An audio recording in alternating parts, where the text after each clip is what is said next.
Welcome to the Park Crimp Difference. This training program will introduce you to one of the most durable, easy-to-use crimping machines available anywhere. A machine that delivers a precise metal-to-metal crimp every time. In this section, we'll cover characteristics that are common to all Park Crimp machines, where to find useful information such as which hose fitting sizes correspond to a specific die, and simple operating and maintenance tips. Whichever Park Crimp machine you have, they all have several characteristics in common. First, there is no need to skive the hose, that is, remove its rubber cover, to install a Park Crimp fitting. This is because the metal teeth of the fitting penetrate the hose cover to grip directly on the hose's metal reinforcement. It is important, however, to use only the products found in Parker product catalogs when using a Park Crimp machine.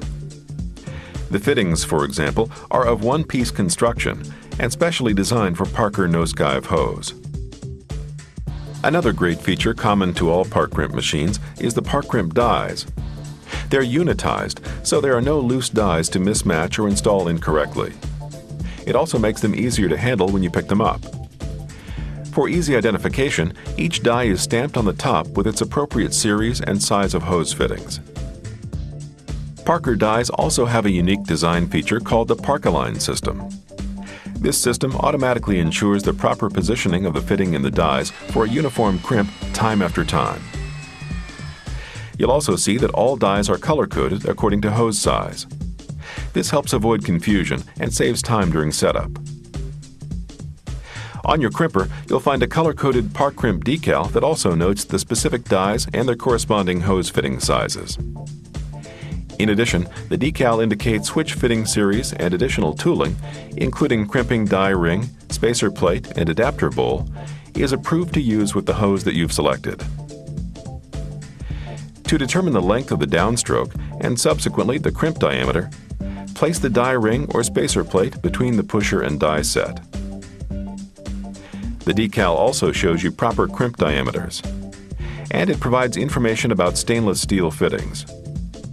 You can also find this information and other material, such as installation information and power unit requirements, in the Parker Hose Products Division 4400 catalog, online at CrimpSource, and in the technical manuals included with your machine. Now we'll review 8 simple tips for operating and maintaining your Park Crimp machine. Number 1. Use only the hose and fitting product combinations shown in Parker catalogs. 2.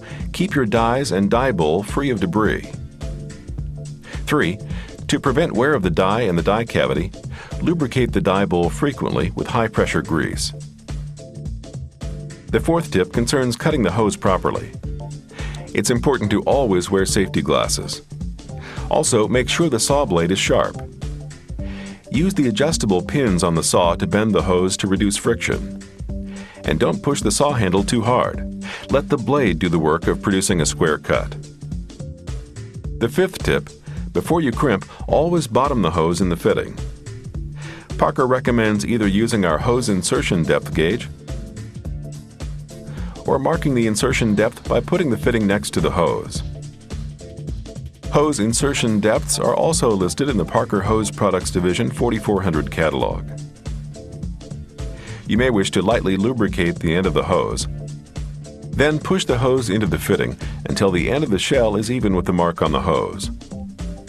You can also use the Parker push-on stand to insert the hose into the fitting. However, if you're working with spiral hose, lubrication is not recommended. It has been found that the long-term performance of spiral hose assemblies can be improved when the fittings are assembled to the hose without using lubrication. Tip number 6. Always operate your Park Crimp machine with its protective cover in place. The 7th tip. Use proper safety equipment when cutting and handling hose and while operating crimping equipment. And tip number 8. Become familiar with the safety guide, which you can find by accessing any of the resources listed here. Thanks for watching, and enjoy working with the Park Crimp Difference.